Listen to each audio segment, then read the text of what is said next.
Bai, egunon, bai, sartzen da soinua. Vale. Pixkanaka hasiera emango diogu gaurko gure prentsa agerraldi honi. Beti bezala egunon eta ongi etorri, oraintxe bukatu dugu gobernu kontseilua eta gaurko honetan lau erabaki nagusiren berri eman nahi dizuegu. Alde batetik eta lehenik emakumeenganako indarkeriaren aurkako nazioarteko egunaren harira antolatu ditugun ekintzen berri emango dizuet. Bestaldetik zibersegurtasun industrialeko formakuntza. Hirugarrenik Eibarko Hegogain abian jarriko dugun unitate psikogeriatrikoaren inguruan ere erabakia hartu dugu. Eta bukatzeko, eta laugarren gaia, Marisol Garmendia, nirekin hemen dagoen diputatua, mugikortasun eta lurralde antolamenduko diputatua, azalduko duena Jaizubia Amute Bidegorria. Esan bezala, hasieran larunbat honetan, azaroaren 25ean, izango den emakumeenganako indarkeriaren aurkako nazioarteko egunaren harira, sexismoaren adierazpide guztiak gaitzesteko erakunde adierazpena onartu dugu gaurko gobernu kontseilua. Larunbat eguerdian, Gipuzkoako Foru Aldundiaren aurrealdean, elkarretaratze bate antolatu dugu eta bertan adierazpena irakurriko da, emakumeek pairatzen duten indarkeria salatuko dugu eta elkartasuna ere adieraziko dugu. Ezin dugu ahaztu, Gipuzkoan urte hasieratik eta irailera bitarte, 954 emakumeek jasan dutela indarkeria matxista. Iaz, epe berdinean jasan zutenak baino 87 emakume gehiago. Zenbakia benetan larria. Eta hortaz, argi dago ere, egoera latza duguela esku artean eta aurre egin beharrekoa gurean ere. Gipuzkoako Foru Aldundiak hainbat ekintza antolatu ditu, datozen egunetarako, denok zu sensibilizazio kanpaina martxan jarri dugu berriro ere, eta lurraldeko 55 hezkuntza zentroetako ia 2000 ikaslerekin ere lanketa berezia egiten ari gara. ETB-ko goazen telesaileko gazteekin ere elkarlanean abesti bat eta bideoklip bat ekoiztu ditugu kanpainaren izen berdinarekin.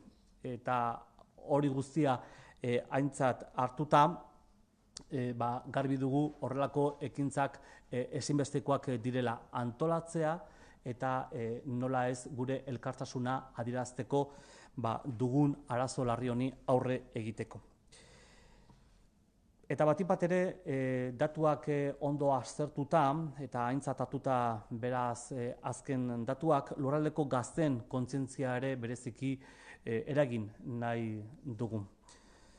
Decía, con motivo del Día Internacional contra la Violencia hacia las Mujeres, que se celebrará este próximo 25 de noviembre, el Consejo de Gobierno de hoy ha aprobado una declaración institucional de rechazo hacia la violencia sexista en todas sus dimensiones.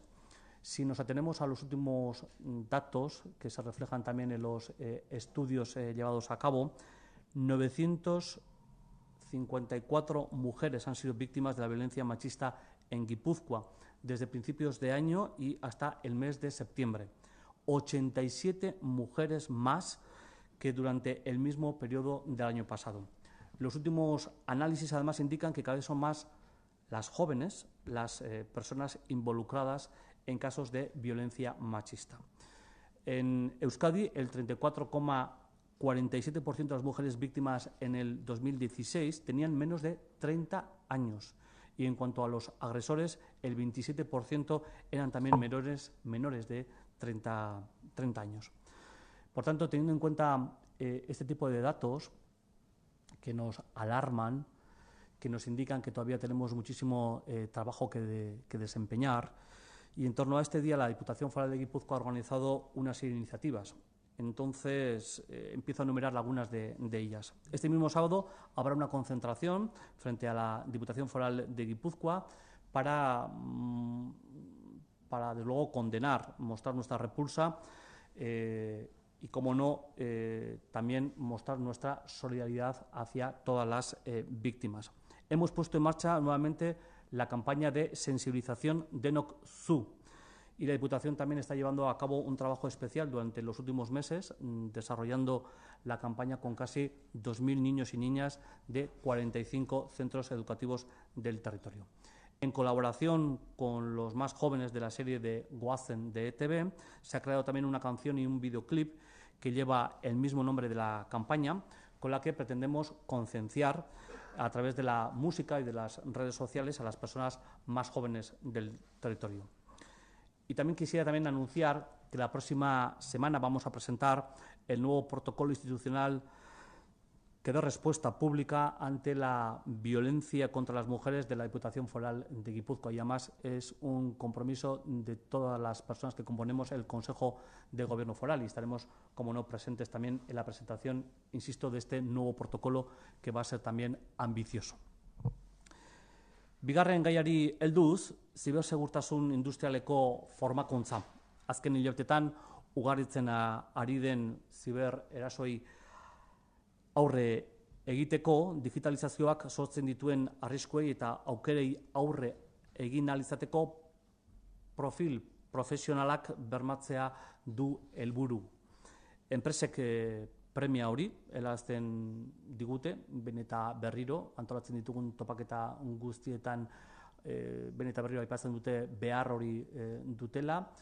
Azkenengo datuen arabera, enpresen ehuneko 70% esaten dute zibererasoak izaten dituztela, eta orain dela gutxi aurkeztu dugun Gipuzkoako zibersegurtasun industrialeko zentro aurreratuak ere aurrera pauso nabarmena ekarriko digu Gipuzkoako lurraldeari, eta nola ez baita lagunduko dio enpresen ehunari. Baina horrekin batera ezinbestekotzat ere jotzen dugu prestakuntzaren alorra ere bultzatzea. Eta kasu honetan Mondragon Goi Eskola Politeknikoa eta Xabier Zubiri Mateo ekonomikoki babestea erabaki dugu. Decía que el Consejo de Gobierno ha aprobado apoyar económicamente a Mondragon Goi Eskola Politeknikoa y a Xabier Zubiri Mateo para desarrollar una oferta formativa pionera que está permitiendo formar y capacitar en Guipúzcoa a futuros profesionales cualificados y especializados en el campo de la ciberseguridad industrial. Se trata más concretamente de un ciclo de FP y de un máster en este ámbito que ya está además en marcha en este nuevo curso académico. También son cursos de formación que se han diseñado, como no, en colaboración con la Viceconsejería de Educación del Gobierno vasco, y que también se ha tenido en cuenta, como no, toda la experiencia acumulada en las diferentes empresas que sobre este sector también están situados en Guipúzcoa. Por tanto, son las propias empresas de ciberseguridad del territorio quienes han colaborado en la configuración de esta oferta formativa. Guipúzcoa, y aquí también queremos resaltar este ámbito que últimamente no se destaca, a nuestro entender, lo suficientemente, y es que cuenta con empresas referentes en este campo que llevan trabajando durante muchísimos años para abordar esta cuestión, y además están incorporando muchísima innovación. Su aportación y su conocimiento entendemos que va a añadir un gran valor a esta formación que estamos entre todos ofreciendo a los futuros jóvenes en este campo. Queremos, por tanto, que los nuevos profesionales tengan competencias, conocimiento, habilidades prácticas necesarias para integrarse en las empresas, en los diferentes elementos, sectores ligados a la ciberseguridad industrial. Y además es un aspecto que está siendo muy demandado en el mundo de la empresa, que el último dato, en un encuentro que se tuvo recientemente, más del 70% de las empresas industriales del territorio de Guipúzcoa confirmaban que habían recibido también ataques ligados a la ciberseguridad. Bukatzeko, unitate psikogeriatrikoa ego gainen horrere erabaki dugu, Aldundiaren Eibarko Egogain egoitzan unitate psikogeriatrikoa egokitzeko obren ejekuzio proiektua abian jartzea eta hortarako aurrekontu bat onartu dugu, 1 milioi bat eurokoa izango da, burutuko den inbertsioa. Inbertsioak gainera 17 plaza berri sortzea ahalbideratuko du, eta gogorazineko nuke gainera Aldundiaren helburua legealdi honetan zehar 300 plaza berri eskaintzea dela. Orain arte 215 sortu ditugu eta horrelako obrak garatzen ulertzen dugu aurre ikusitako helburu hori beteko dugula. El Consejo ha aprobado el proyecto de ejecución de la obra de acondicionamiento de la unidad psicogeriátrica del centro residencial de Gogain de Eibar.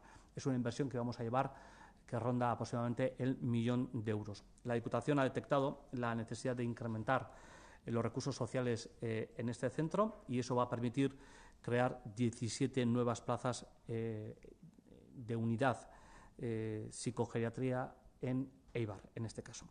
El objetivo de la Diputación, lo hemos venido diciendo en más de una ocasión, es crear 300 nuevas plazas a lo largo de la legislatura y hasta ahora se han creado 215, que van a ir permitiendo continuar de esta manera, respondiendo de esta manera, decía, a las necesidades que plantea el envejecimiento en el territorio de Gipuzkoa.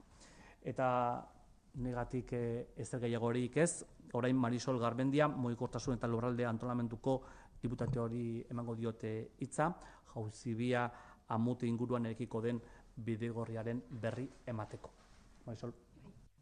Mila esker, Imanol, egunon guztioi, bai, behingoz onartu deu Jaizubia Amute bidegorriaren proiektua.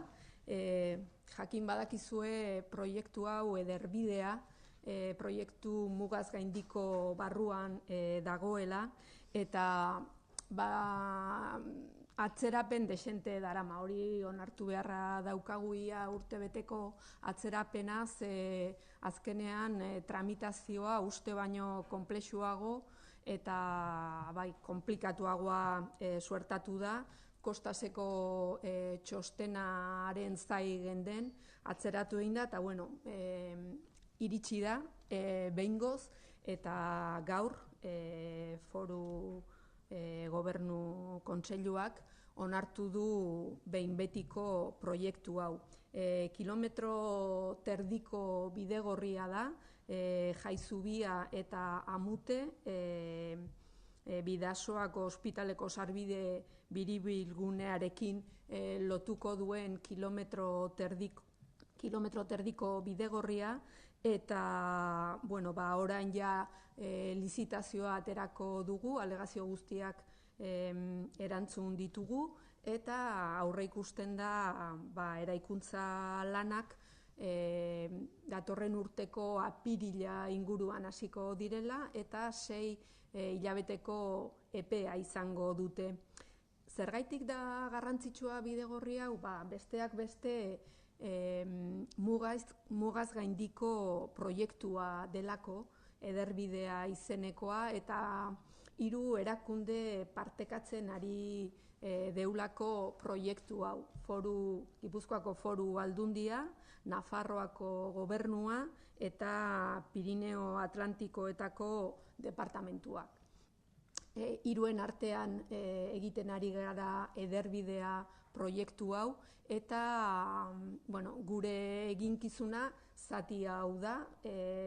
Nafarroako Gobernuak horren beste eta gehiago dauka egiteko, eta baita Pirineo Atlantikoetako departamentuak. Eta horren inguruan, proiektu honen inguruan gainera, hilabete hontan, azaroaren 30ean, hemen Donostian izango deu jardunaldi berezi bat, ia 100 persona teknikari, politikari, 3 erakundeetako politikari eta teknikariak bilduko gara, ederbidea proiektu honen berri emateko eta egin ditugun aurrera pausoak partekatzeko eta aurrera jarraitzeko. Decía que por fin hoy el Consejo de Diputados ha aprobado definitivamente el bidegorri de Jaizubia Amute, un bidegorri importante de casi 1,5 kilómetros que va a unir la zona de Jaizubía en Hondarribia con la rotonda de acceso al hospital del Bidasoa. Y es un bidegorri que es verdad que tenemos que reconocer que lleva casi un año de retraso porque la tramitación ha sido mucho más compleja y complicada de lo que preveíamos. Estábamos esperando un informe de costas que era preceptivo, que se ha retrasado y finalmente pues, ha llegado y por eso contestamos las alegaciones, aprobamos el proyecto definitivo y lo sacamos a licitación, de tal manera que las obras pueden comenzar en el primer cuatrimestre de 2018, pensamos que para abril podrían empezar y estarán terminadas en 6 meses. Es un bidegorri llano de 4 metros de anchura que discurre paralelo a la carretera y que es muy importante porque forma parte de un proyecto de movilidad sostenible transfronterizo, que es Ederbidea. En este proyecto estamos 3 instituciones, la Diputación Foral de Guipúzcoa, el Gobierno de Navarra y el Departamento de Pirineos Atlánticos. Cada una de las 3 administraciones tiene una serie de compromisos, una serie de competencias y he de decir que nosotros estamos más avanzados que el resto de administraciones y que pondremos en marcha este bidegorri transfronterizo, como decía, en abril del año que viene. Y para dar cuenta y seguir avanzando en este proyecto transfronterizo, las 3 administraciones vamos a tener un encuentro político y técnico este 30 de noviembre en la Cámara de Comercio de Guipúzcoa, aquí en San Sebastián, y en esta jornada sobre Ederbidea, sobre este proyecto transfronterizo, pues ya participaremos cerca de un centenar de representantes políticos y técnicos de Guipúzcoa, de Navarra y de Pirineos Atlánticos para seguir avanzando, como digo, en este proyecto de movilidad sostenible transfronteriza que para la Diputación Foral de Guipúzcoa es muy importante, es estratégico. Como sabéis, estamos apostando por compartir proyectos que unan a territorios y que unan a personas, y este proyecto Ederbidea, este bidegorri de Hondarribia, pues une personas, une proyectos y ese es el objetivo también de la movilidad sostenible.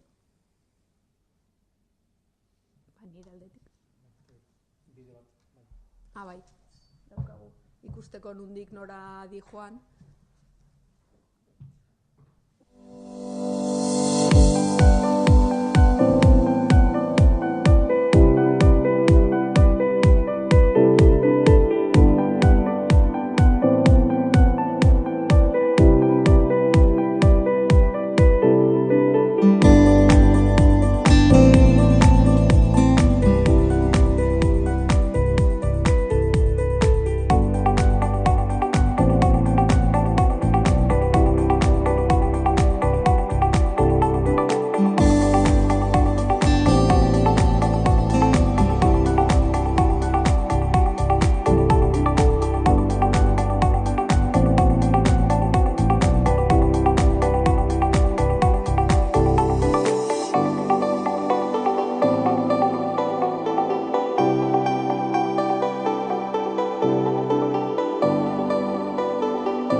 Oso ondo, berri pozgarri honekin bukatzen ditugu geneuzkan gaiak eta hemendik aurrera nola ez zuen galderi erantzuteko prest.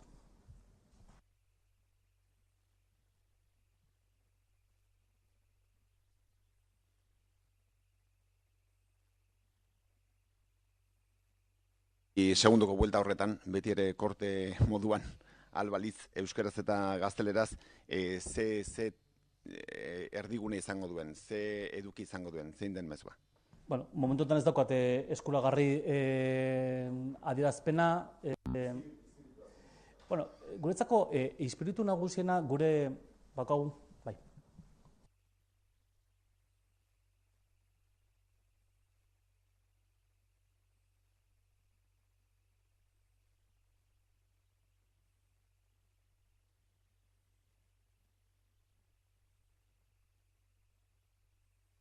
Edozein kasutan, adierazpenekin hasi aurretik, edo nahi dizuten zatia nabarmenduko nuke, guretako larriena da nerabekin gertatzen ari dena, bai? Eta guk denok zu ekimenari bere biziko garrantzia eman diogu, ulertzen dugulako nerabekin, gure gazteekin gertatzen ari dena oso larria dela. Ikusten dugulako datozen belaunaldietan ere, oraindik ere, arazo honi etzaiola behar den moduan eusten, eta ikastetxetatik, gure zaingatik, ere iristen zaiguna da, ikusten dutela beraien baloretan, beraien erlazioetan, oraindik ere, arazo hau hor dagoela, eta modu sano batean ere, oraindik ere gizonen eta emakumeen arteko erlazioak ez daudela guk nahiko genuken edo nagusiek ere batzuk behintzat ikusten dugun moduan ondo bideratuta.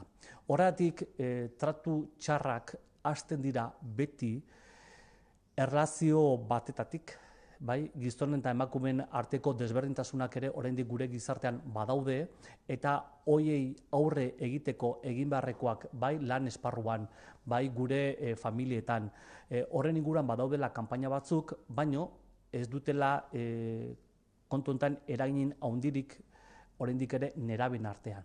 Eta horregatik ari gara denok zu kanpaina aurrera eramaten, bai ikastetxetan eta baita sareetan, eta nahiko genuke gainera orain ETBek duen goazen talde horren eskutik, nahiko genuke baita iritsi, beraiek oso gustuko duen talde horien eskutik, abestiaren eskutik, bideoklinen eskutik, nahiko genuke baita beraiei ondo adierazi zein larria den gure erlazioetan matxismoaren balioak oraindik ere indartzea. Guk matxismoari aurre egin behar diogu, egunero, eta nola ez gure arteko erlaziotik hasita. Hori esan da, guk ere nahiko genukena da, aurre egiteko ere, egun ditugun protokoloak ondo aztertu ditugu, ikusi zeintzuk diren gure indarguneak, erakunde bezala, zerbitzu hori ematen dugunean, zeintzuk dira gure indarguneak, eta baita urte guzti hauetan gertatutakoak aintzat hartuta, ikusi nun geneuzkan hobekuntza arloak. Eta hobekuntza horiek ere ahuleziak direnak, hobekuntzak bihurtu ditugu, eta protokolo berri bat diseinatu dugu, eta protokolo horren berri emango dugu nola ez datozen asteetan. Eta hori da nik gaur nabarmendu nahiko nukeena, datuak datu, eta adierazpenak adierazpen, bai? Guk lana nun nahi dugun egin. Vale. Si tenemos en cuenta los últimos datos, nos preocupa y nos alarma todavía cómo el machismo sigue estando presente en las relaciones, en especial en la parte más joven. Todas las campañas que estamos llevando a cabo para erradicar la violencia machista, observamos que en algún caso están dando frutos, pero todavía no del todo, en especial en el futuro, y el futuro son nuestros adolescentes, son nuestros jóvenes, y por ello Denoxu es la campaña que estamos trabajando en los 45 centros escolares del territorio.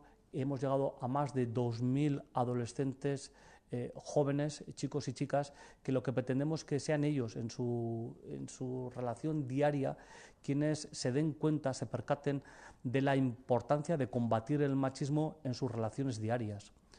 Chicos y chicas que no pueden permitir que el machismo siga imperando en sus primeras relaciones, que el machismo también hay que erradicarlo no solamente en el campo laboral o en la familia, sino también en esas primeras relaciones que tienen o que mantienen ellos.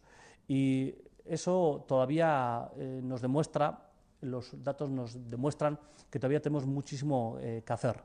Y por eso la Diputación Foral de Guipúzcoa, en este Día Internacional, lo que quiere es poner el foco sobre esa violencia que todavía impera en las relaciones entre los más jóvenes, que todavía impera, que todavía no se ha erradicado del todo, y por eso también nuestra iniciativa en reforzar con dinámicas de trabajo en los 45 centros escolares, que ya hemos llegado a más de 2.000, llegando también con su música en las redes sociales. En este caso, de la mano de Wasen, hemos inventado una canción, un videoclip. Queremos, por tanto, que sean estos los mensajes que escuchen, que se familiaricen y que sean ellos mismos los que también socialicen esta guerra por erradicar la violencia machista. Eso por un lado. Y por el otro, la propia Diputación Foral de Guipúzcoa, las propias personas que componemos el Consejo de Gobierno, presentaremos la semana que viene el nuevo protocolo para combatir la violencia desde la propia institución, pero también, cómo no, en colaboración con las diferentes asociaciones, ayuntamientos. Es un nuevo protocolo que tiene en cuenta las cosas que hacemos bien, pero también tiene en cuenta todas las áreas de mejora existentes. Y creo que este nuevo protocolo pues, también va a servir para atender mejor a las víctimas, pero también para ir erradicando con acciones, con nuevas iniciativas, la violencia machista en nuestra sociedad.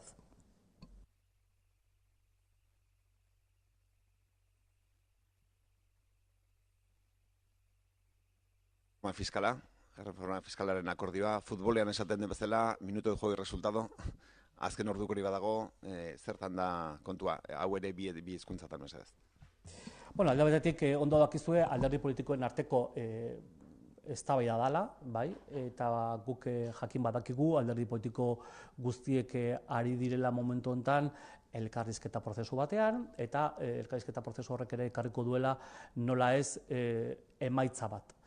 Guk garbi daukagu, Gipuzkoako Foru Aldundian garbi daukagu zein garrantzia duten edozein erakundek aurrekontuak izatea.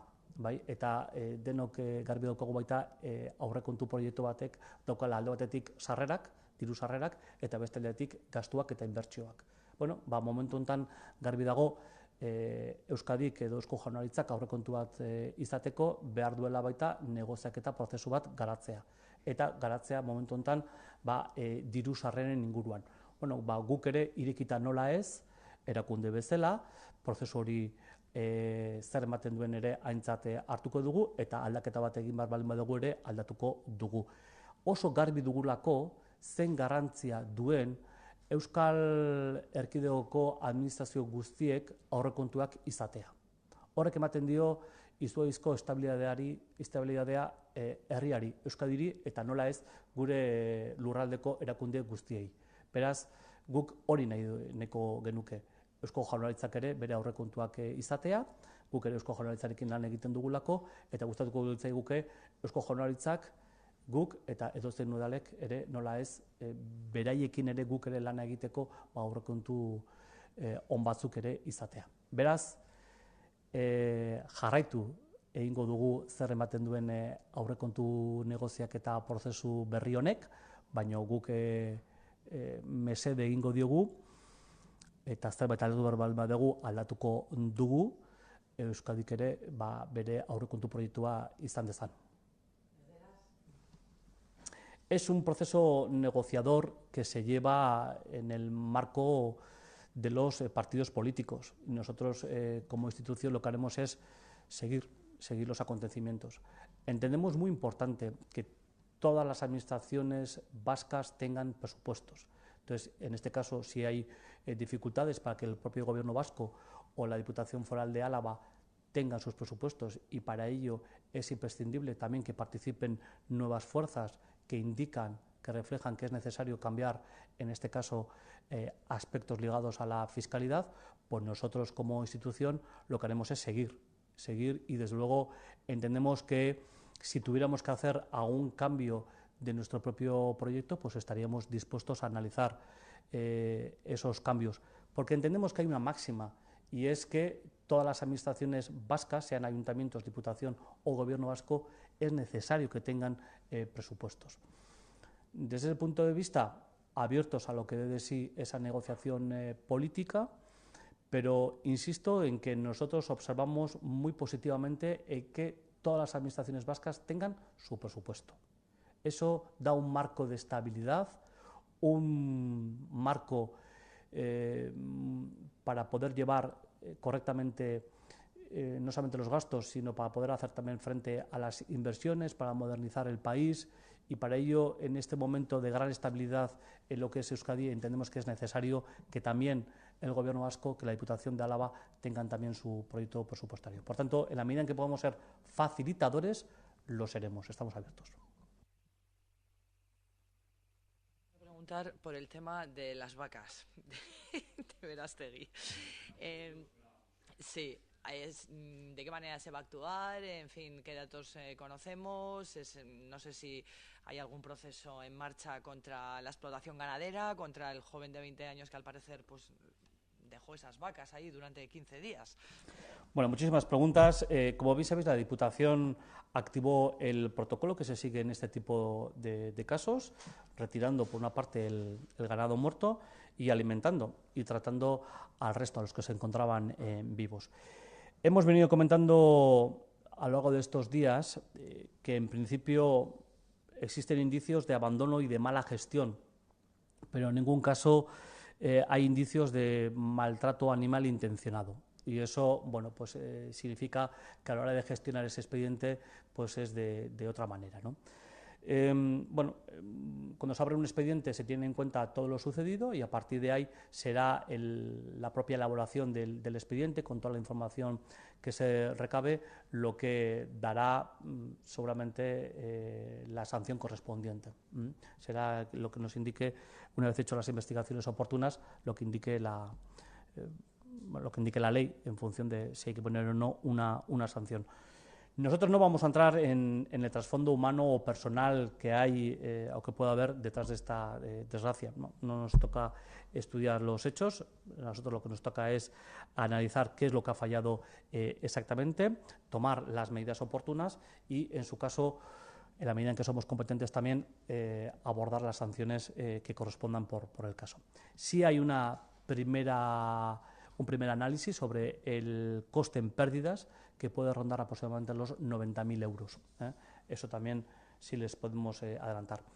Y hasta aquí.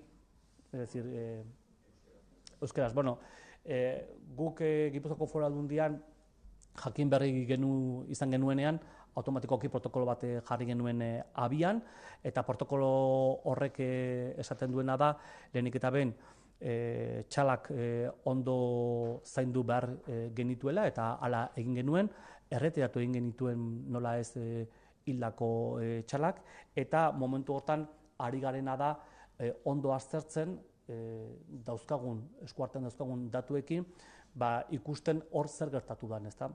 Ematen du, ja argi eta garbi, ez dela tratu txarra emateko asmorik egon gai honen atzean. Ematen du, ez dela ondo bideratu edo ondo egin kudaketa, hor ere arazo batzuk egon direla esplotazio hortan, eta lehenengo kontu horiek ondo aztertuta, guk espediente bat osatzen ari gara, eta espediente hori bukatzerakoan ikusiko dugu ea izunik dauden ala ez. Lehenengo azterketak egin ondoren, aurre ikusten da galerak 90.000 eurokoak izango direla. Bai, izan direla. Guk datu horiek dauzkagu, ez gara sartzen ere gai honen atzetik egon daitezken senitartekoen kontuetan, ez dalako gure gaia, eta guk momentu honetan animaliak ondo zaindu, bizirik dauden animaliak ondo zaindu, eta nola ez gertatutakoa ari gara aztertzen espediente baten bitartez.